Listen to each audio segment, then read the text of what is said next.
ইরানের বিরুদ্ধে চলমান সংঘাতে যুক্তরাষ্ট্রকে ধীরে ধীরে কিউবার মতো এক বিব্রতকর পরিস্থিতির দিকে এগোচ্ছে।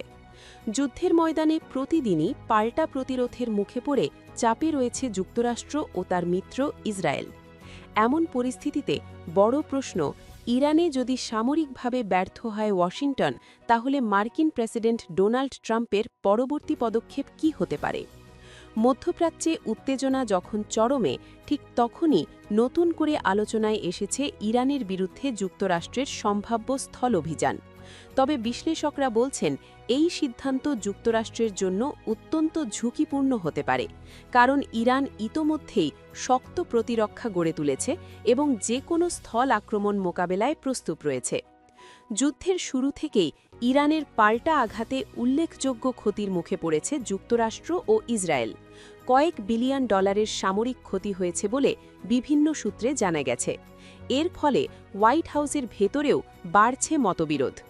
ট্রাম্পের ঘনিষ্ঠ উপদেষ্টাদের একাংশ ইতোমধ্যেই এই সংঘাত থেকে বেরিয়ে আসার পরামর্শ দিয়েছেন। তবে এসব পরামর্শ উপেক্ষা করে ট্রাম্প এখনও কঠোর অবস্থানে রয়েছেন বলে ধারণা করা হচ্ছে।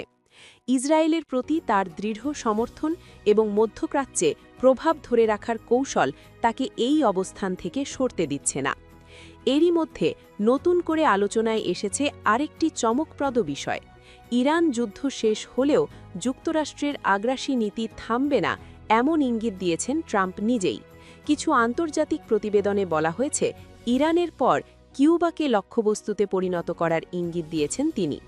ট্রাম্পের ভাষায়, কিউবা একটি ব্যর্থ রাষ্ট্র, তবে আমরা দেশটির জনগণকে সাহায্য করতে চাই। এই বক্তব্য সামনে আসতেই ইতিহাসের পুরনো অধ্যায় আবার আলোচনায় এসেছে। ১৯৬১ সালে কিউবায় যুক্তরাষ্ট্রের ব্যর্থ সামরিক অভিযান, যা বে অফ পিগস নামে পরিচিত, আবার নতুন করে আলোচনায় উঠে এসেছে।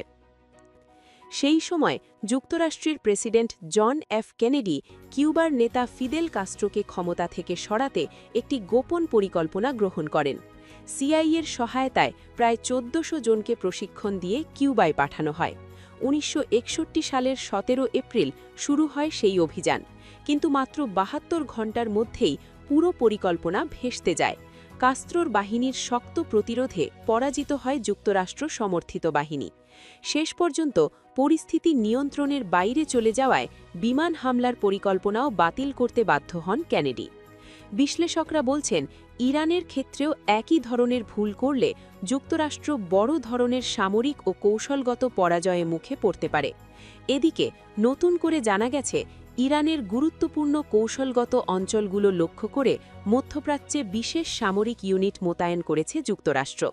ধারণা করা হচ্ছে, এটি সম্ভাব্য স্থল অভিযানের প্রস্তুতির অংশ। তবে ইরানও বসে নেই। দেশটির সামরিক বাহিনী ইতোমধ্যেই জানিয়েছে, তারা প্রায় ১০ লাখ সৈন্য প্রস্তুত রেখেছে, যারা যে কোনো স্থল আক্রমণ প্রতিহত করতে সক্ষম। সব মিলিয়ে পরিস্থিতি এখন অত্যন্ত স্পর্শকাতর। একদিকে যুক্তরাষ্ট্রের সম্ভাব্য আগ্রাসী পদক্ষেপ, অন্যদিকে ইরানের শক্ত প্রতিরোধ। এই দ্বন্দ্ব মধ্যপ্রাচ্যকে আরও বড় সংঘাতের দিকে ঠেলে দিতে পারে বলে আশঙ্কা করছেন বিশ্লেষকরা। এখন দেখার বিষয়, যুক্তরাষ্ট্র কি ইতিহাস থেকে শিক্ষা নিয়ে কৌশল বদলাবে, নাকি আবারও কিউবার মতো একটি ঝুঁকিপূর্ণ পথে হাঁটবে?